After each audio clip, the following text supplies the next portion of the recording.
So I'm here with Charlotte today, and we are going to talk about the history and the development of sports massage. So I'm going to ask Charlotte questions and she's going to find the answers for me. Hopefully. So my first question is, what is massage? Okay, so the dictionary definition says that massage is the rubbing and kneading of muscles and joints of the body with the hands, especially to relieve tension or pain. Yeah, okay, that's cool. And when did massage first start? So, massage, actually, the words and the literature around it only start to appear at the end of the 19th century. However, traces of massage within previous texts date all the way back as far as Hippocrates in the 4th century BC. So quite a long time. References then appear to rubbing muscles and rubbing the body to relieve pain and tension throughout cultures around the world, some even before Hippocrates. That's just when we start to have record of it. But a lot of this occurred during the ancient Greeks, and there's a lot of records there. So the Greeks really got it right, didn't they? Certainly seem to have done. So, have there been any key changes in massage over the years? Well, when you say the Greeks got it right, you couldn't be more correct. So one of the key things that they did, what appears to have happened, is they started massaging upwards towards the heart rather than downwards, as had previously been recorded as far as we can see. So that's an interesting change, isn't Certainly it? is. And when did the first formal literature start to be developed on this topic? Okay, so we start to see in 1985 a chap called John Harvey Kellogg published a book called The Art of Massage. And at this point he starts to define individual massage techniques that we would recognise today. So this includes petrissage, tapotement and effleurage, all of which are recorded and defined within this book. Excellent. So when did massage become a standalone treatment? So massage itself was carried out traditionally by medical professionals. All the way through it seems to have been linked to medicine and that form of treatment.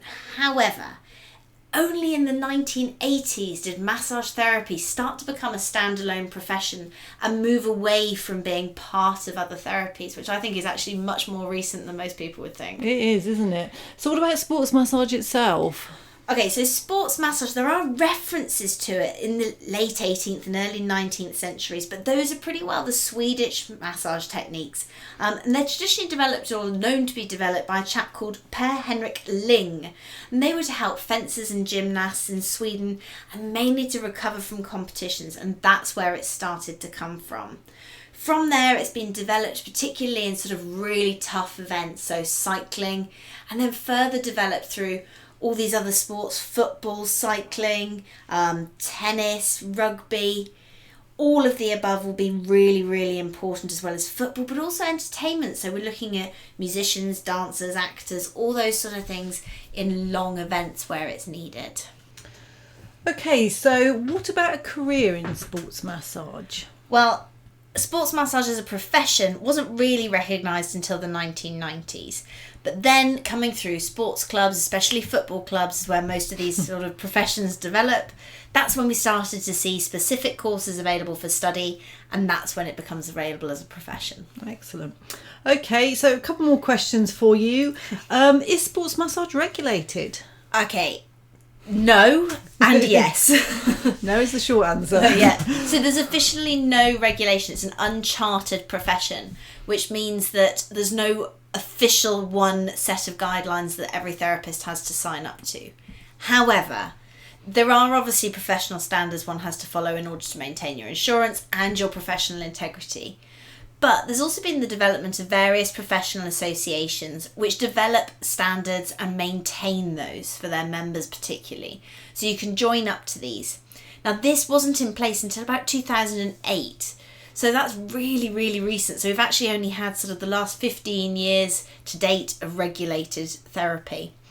Now this provides a register theoretically for therapists, so it should also work both ways. It should allow people to look for therapists, but also therapists to maintain professional integrity.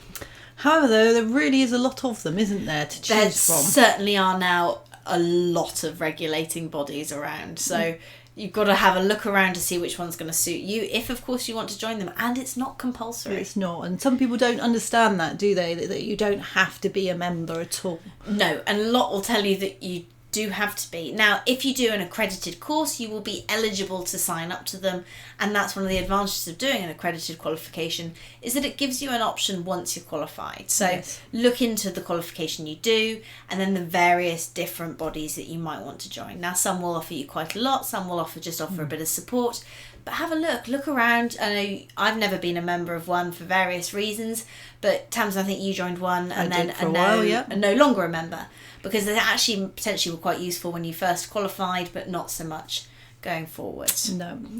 And the thing is as well, the problem you do have with them, because there is so many, everyone's got their own ideas of standard, so it can be a little bit tricky, but they are useful, definitely useful. Yeah. Okay, and my last question for you. So how does sports massage fit into a multidisciplinary environment? So I am a massive advocate for specialists in specialist disciplines. Definitely.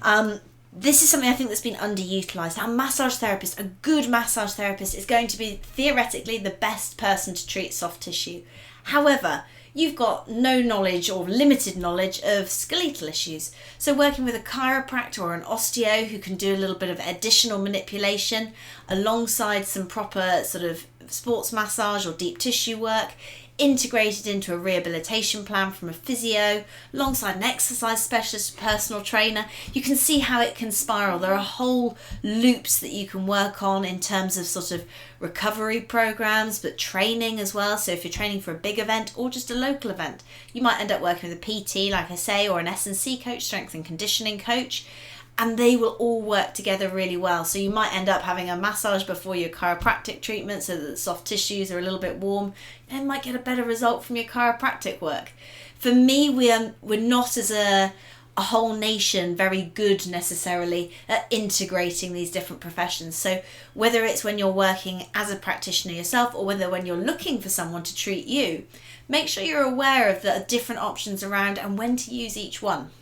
Yeah, so just to recap on that actually as well, and to bring up, so there are masses and masses of different professions that you can utilise. You've got chiropractor, osteopath, physio, therapist, then you've got your PTs, your S&Cs, then your specific training coaches for running, swimming, whatever, yoga, Pilates, even down to nutrition, and in some cases even psychology, other side of things. Yeah.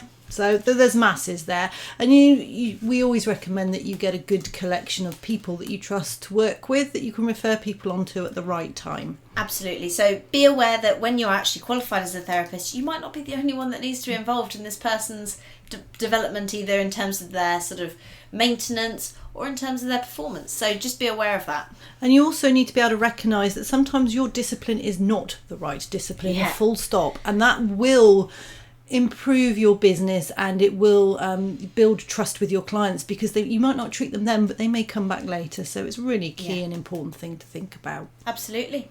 Okay, thank you, Charlotte. So that is the history and development of sports massage.